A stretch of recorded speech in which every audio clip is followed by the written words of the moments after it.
The president said that the war in Ukraine is going to be long and painful. He described Putin as a war criminal. In your opinion, what does it take to tip the balance in favor of negotiations? Well, first of all, I think that, everyone listening to your program has seen death and destruction in their lives. The Middle East has faced a lot of conflicts and a lot of very difficult times. And as a mother and as a grandmother, as mothers and grandmothers everywhere, I look every time when children, when sons and daughters lose their lives in such conflicts. It is just horrifying. We are facing another time like that now in Ukraine, where President Putin chose a premeditated, unjust, and unprovoked war of choice, a war of carnage. And there is no question that it needs to stop, and stop now. I hope that the President Putin understands that. The United States, along with its allies, not only in Europe, but around the world, have said that this is an unjust war, have sanctioned Putin, his oligarchs and elites, the military-industrial complex in Russia, and many other things, not to hurt the Russian people. Our fight is not with the Russian people. It is with this choice that President Putin has made. This is Putin's war, and he will have to decide or pay enormous consequences. The other thing I would say is that the people of Ukraine have been just incredibly brave and resilient, from President Zelensky down to people in the street, those who have stayed to fight, those who have tried to protect their families by leaving. There are now over 3 million refugees, heading to 4 million refugees. Again, the Middle East knows about refugees and how hard this is, and that people can live their entire lives as refugees hoping to go home. So hopefully the world will help President Putin understand the choice he has to make. What would be acceptable for the United States and for the West from the Russian demands? That Ukraine will never be part of NATO, that the Russian-speaking areas like Donbass and the rest will be under Russian control. What is acceptable for you to see an end, perhaps, to this war? When this all began, even before it began, when we were trying to do diplomacy to deter President Putin from doing this, we said we would not do anything about Ukraine without Ukraine. Secretary Blinken has repeated that many times, and that's the case now. Whatever Ukraine decides is important here.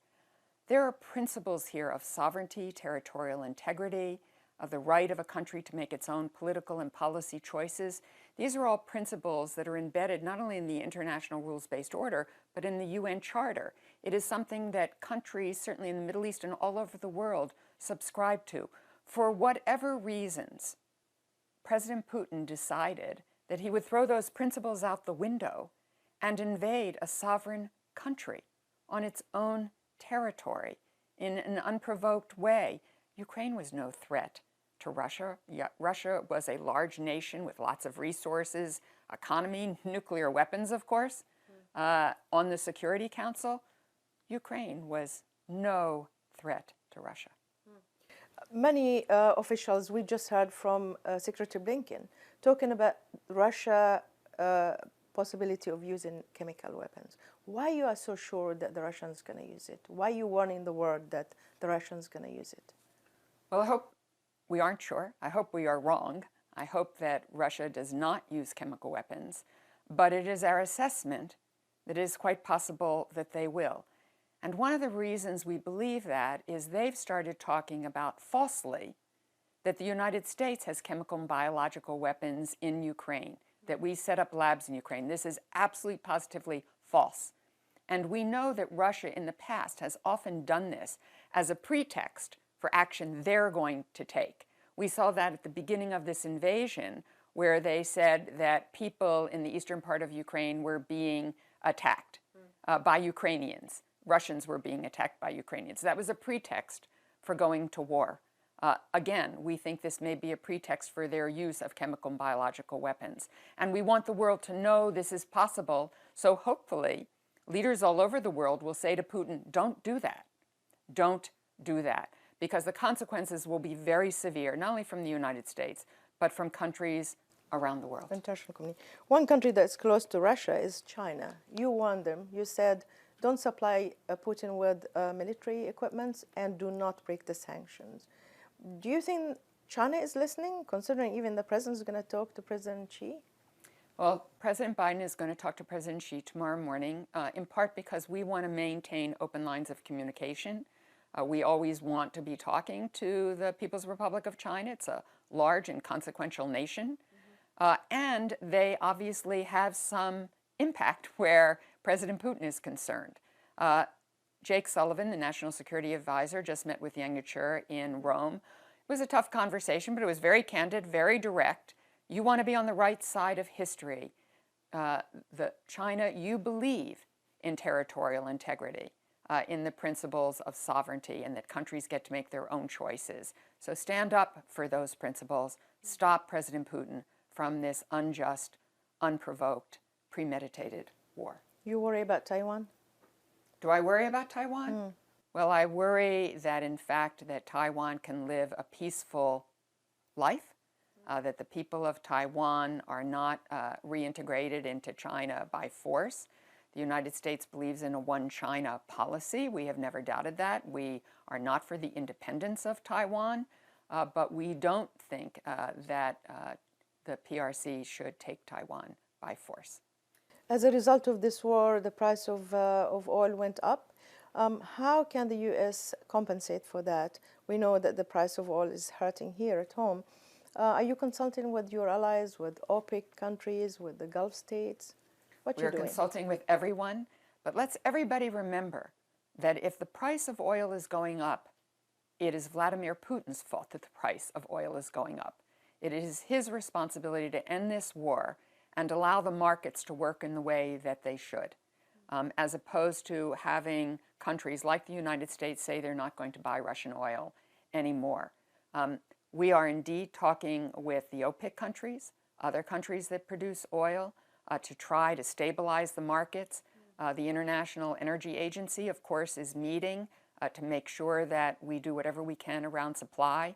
We have released oil out of our strategic petroleum reserve, as have other countries around the world, again, to make sure. But look, I well understand that the choice that President Putin has made affects everybody all over the world, even if they're nowhere close to what's happening in Ukraine. It will already is affecting the price of food. It's affecting wheat. Many countries, Yemen, Lebanon, Egypt, all require wheat from Ukraine and from Russia. And now they're quite worried about food insecurity, as they should be. We are going to do what we can with the World Food Program and with the world at large, with our own planting in the United States, to make sure that there is enough food for the world. But it's going to be a big challenge. You just got back from a trip to many countries, including the Maghreb. How do you see that U.S. policy in the area will help in stabilizing or not? And do you see a competition between Morocco and Algeria? Well, Morocco and Algeria, as you know, probably better than I do, have always had an off-again, on-again relationship. But it's very much in the interest of the United States to have a strong relationship with both countries and with North Africa, with the Maghreb.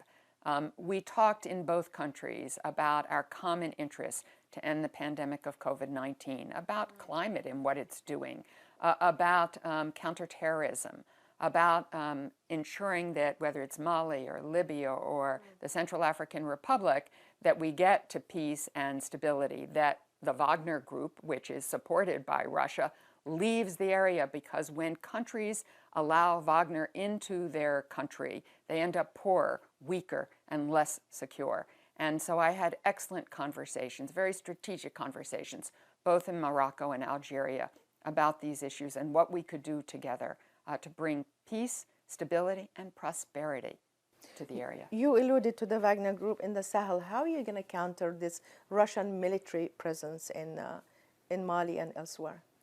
We are working very hard with countries who share common interests to try to drive them out, to sanction where we can, to help countries understand that in the short run they may say, well, Wagner will bring some security to us, but it will make them poorer, weaker, less secure, and not in charge of their own future. And finally, on Iran, the U.S. is debating removing the Revolutionary Guard from the terror list. Is that true? And what is your Iran containment policy? I'm not going to get into the details of a negotiation which is not final yet, because I think it is in all of our interest to make sure that Iran never has a nuclear weapon. And that's what the JCPOA, the Joint Comprehensive Plan of Action, is all about. We believe strongly, President Biden does, Secretary Blinken does, that we have to ensure that there are no nuclear weapons from Iran, that leaves us the space, as we have already done, to consult with everyone in the Middle East about how to make sure Iran stops its malign behavior in the region. We understand what Iran does every single day, and we are consulting closely and working closely with the GCC, with other countries in the Middle East, to stop such actions. There's a report that's circulating. I want to give you a chance to deny it or to confirm it, that the U.S. will allow the Russians to build nuclear sites in Iran for $10 billion. Have you heard this? This makes no sense to me whatsoever. And the fate of the hostages, the U.S. hostages, is it linked to the deal? We are approaching the need to get out 4 Americans who are unjustly detained in Iran is very essential. It is separate and apart from the JCPOA, though I must say it is impossible to imagine that we get a deal on the JCPOA and that those unjustly detained Americans don't come home. It is a high priority for this administration to bring them home, to make sure that they're safe and secure. There is no higher purpose than we have than to protect Americans. Deputy Assistant Secretary of State, thank you so much for your time. Thank you.